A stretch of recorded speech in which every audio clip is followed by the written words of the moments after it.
Purpose today is to predict any future changes that might come up from the economic variables and what can policymakers do about this. So what's been happening in New Zealand?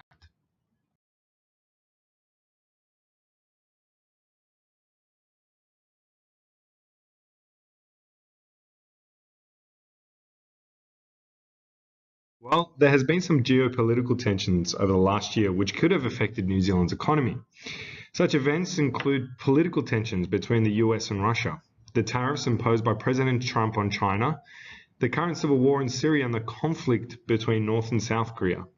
These events could negatively affect New Zealand's trade and economy, as there are major trading partners that are involved here that can indirectly have an effect on New Zealand. Recent economic data from New Zealand shows that the CPI, or Consumer Price Index, has been increasing steadily and thus has been affecting the inflation rate as well. Interest rates, however, have been decreasing over the past few years.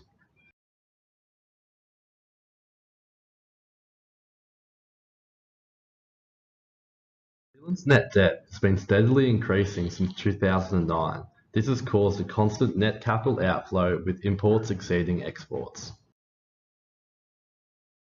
New Zealand's short-term position is determined by the supply and demand of financial assets. There is greater capital outflow, which causes E to shift down. In the long run, the change in E is determined by the supply and demand of goods and services. New Zealand's domestic interest rate is higher than the foreign interest rate. This causes greater foreign investment in domestic assets.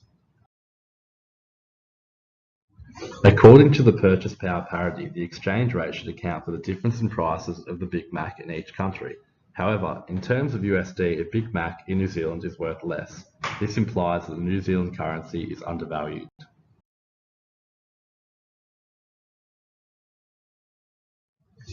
It is difficult to observe trends between the actual trade balance and the exchange rate.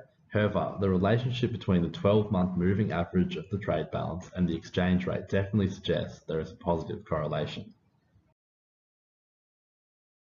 With expansionary fiscal policy, government spending will increase, the IS curve will move to the right, interest rates will increase, and there will be a balance of payment surplus due to excess supply of foreign currency.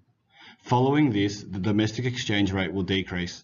Net exports will decrease, causing the IS curve to shift back to the left. With regards to tariffs on minerals, the same result will occur. Therefore, both of these are an ineffective policy for perfect money movement.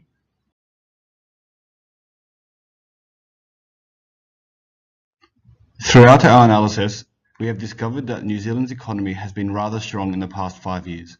This has been caused by low economic data coming from the USA.